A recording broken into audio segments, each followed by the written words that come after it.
suis Laetitia Paradisi, pharmacienne de formation et coordinatrice de l'unité de recherche clinique du Medipôle Hôpital Mutualiste depuis 5 ans.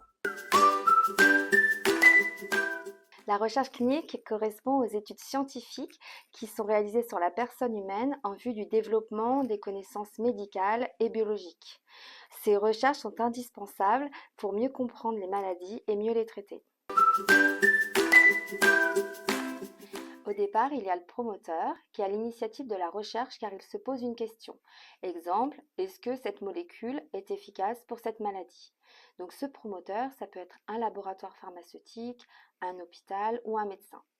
Le promoteur va alors rédiger un protocole de recherche qu'il devra soumettre aux autorités réglementaires. Une étude n'a lieu que si elle a obtenu un avis favorable ou une autorisation de ces autorités.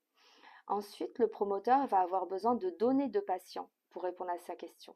Il va alors recruter des médecins qui peuvent travailler dans des hôpitaux, on les appelle les investigateurs. Ces investigateurs vont proposer à des patients de participer à la recherche s'ils correspondent à la population étudiée. Si le patient accepte de participer, des données vont être recueillies, mais aussi dans certains cas des échantillons biologiques, comme par exemple des prélèvements sanguins. L'investigateur et son équipe vont transmettre les données sur ce patient au promoteur en protégeant l'identité du participant. Toutes les données de tous les patients inclus seront analysées par le promoteur qui pourra répondre à la question de départ, qui était par exemple est-ce que ce médicament est efficace ou non. Un rapport sera alors rédigé et publié dans une revue scientifique. Oui, on a plusieurs types d'études, soit des études de promotion interne, c'est-à-dire qu'un médecin ou un soignant du Medipôle est à l'origine de la recherche, ou soit on a des études qui sont proposées par d'autres structures et le Medipôle est centre investigateur. Il y a différents types de protocoles qui sont proposés, donc soit des recherches interventionnelles, cela veut dire que participer à la recherche va modifier la prise en charge du patient, ou alors des recherches observationnelles, c'est-à-dire sans modification de la prise en charge prévue pour le patient. Nous réalisons également de la recherche sur données déjà recueillies dans le cadre des soins.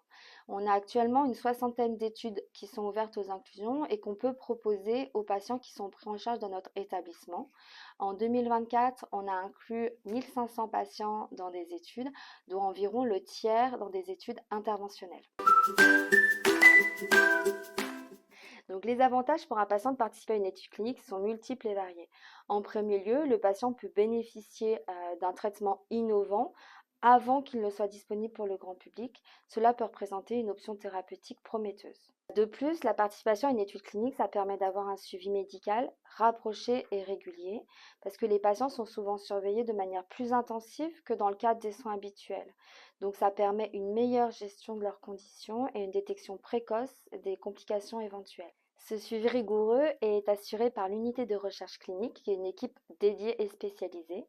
Donc, ça offre ainsi une prise en charge de qualité. La recherche clinique, c'est essentiel pour le progrès médical et pour l'amélioration de la santé publique. Ça permet de développer de nouvelles thérapies, d'améliorer les traitements existants et de mieux comprendre les mécanismes des maladies. Ça contribue aux avancées significatives dans le domaine de la médecine.